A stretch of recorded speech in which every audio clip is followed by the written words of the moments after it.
friend Cherie here. Welcome back to the channel, Gardening at Home with Cherie. I'm in my indoor garden and I have a lot to get done today. In today's video, we are going to sow some seeds for some perennial vegetables.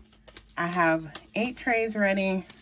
I got my seeds ready and it's time to start some asparagus seeds. I have my little dwarf moringa tree that has germinated, keeping me company because this is one of the things on the to-do list today is to uppot her.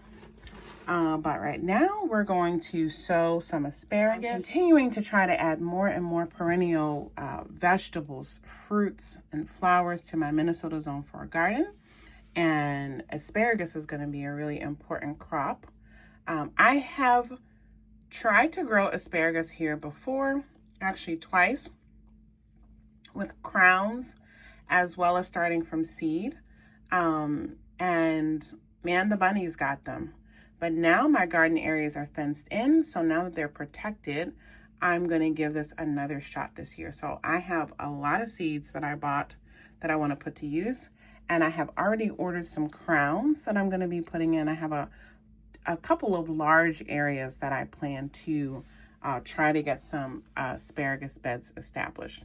So I don't have all my varieties here, so I will be sowing some more later, but when I give the update, you'll see those other varieties. But I think right now I have 6 varieties that I'm going to get these seeds sown so they can get put to use. All right, so first up, we're going to do this variety here called Mary Washington.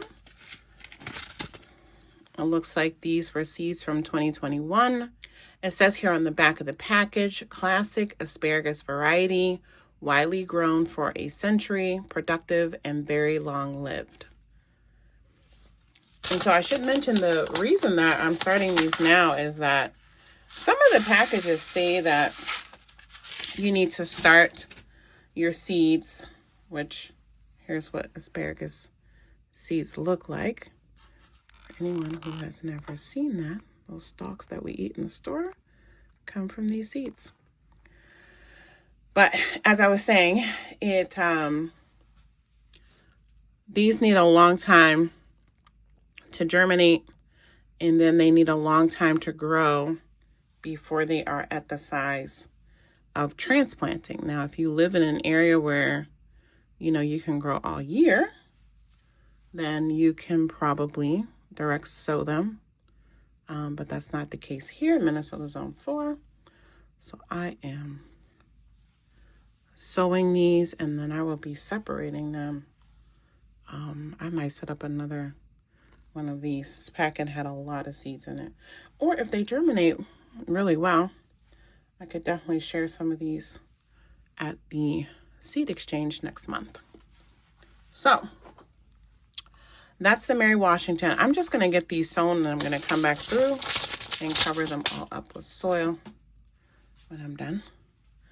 So I'm going to do 2 trays of the purple one. I know I have several more packs of a purple variety for sure.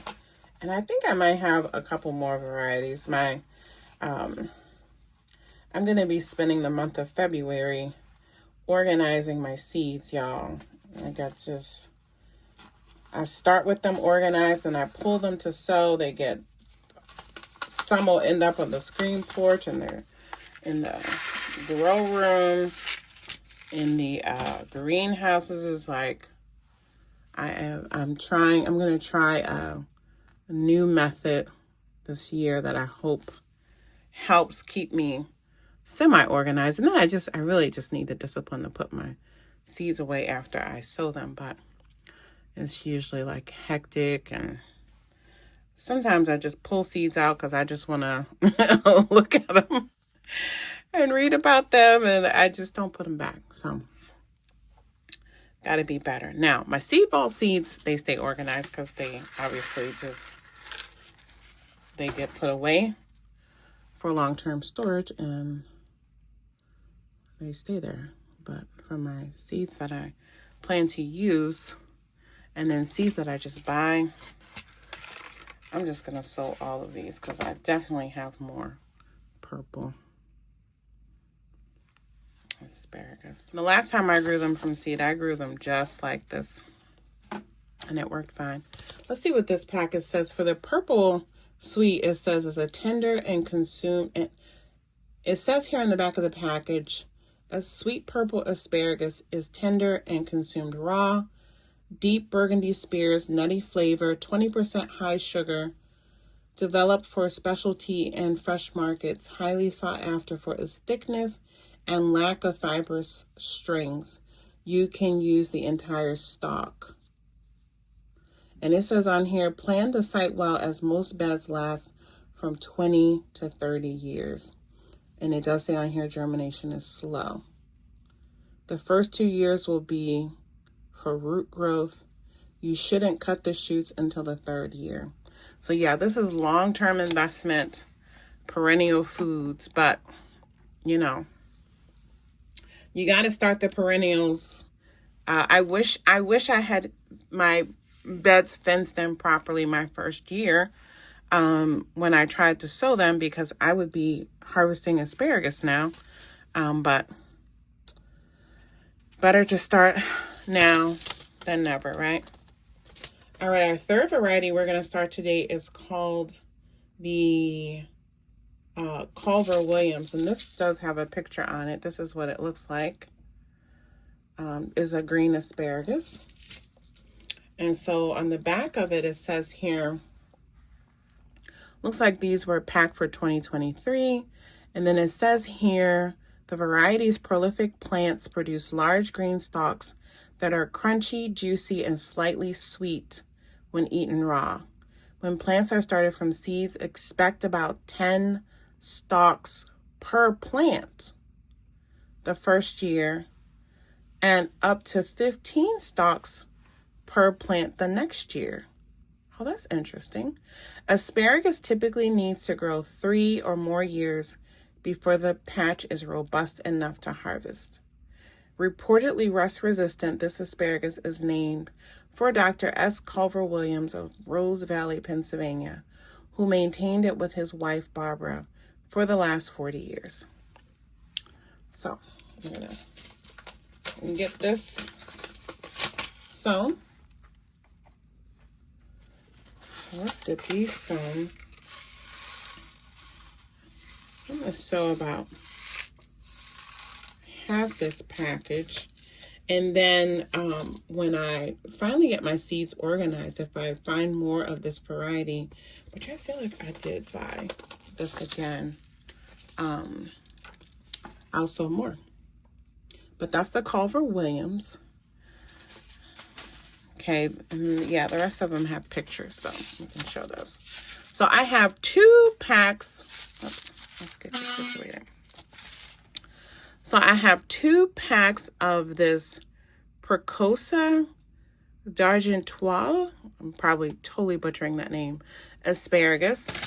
1 pack is from 2021. 1 is from 2022. So I'm going to sow those separately. It says on the back here, traditional French asparagus variety, rose-colored spears or blanch for white spears, as Europeans do.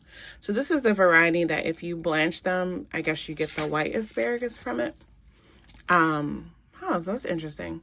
It says, okay, that's just the planting directions. So I'm going to get these sown. Again, just because I even found my original packs from 2020. They just have 1 seed each. They just have a few seeds each in them, so I'm just going to leave those there. Let's just do 2020 and 2022. And these packs are loaded with seeds. So I'm only doing like a quarter of that pack. And this one too, on the back it says a minimum of 75 seeds, and it's certainly way more than that. So get those sown. Yeah. And then our last variety, so what is that? 1, 2, 3, 4, 5. So 5 varieties. Our last variety here, same thing. I have 2 packages from different years. So I have a 2021 pack and a 2022 pack. So same thing, we're just gonna sow these separately, but it's the same variety. And it's called the Carnivor's Colossal Asparagus. So the description here, it says on the back, a 19th century heirloom still beloved by market farmers and home gardeners, bred for massive spears and super high yields. So let's get these sown.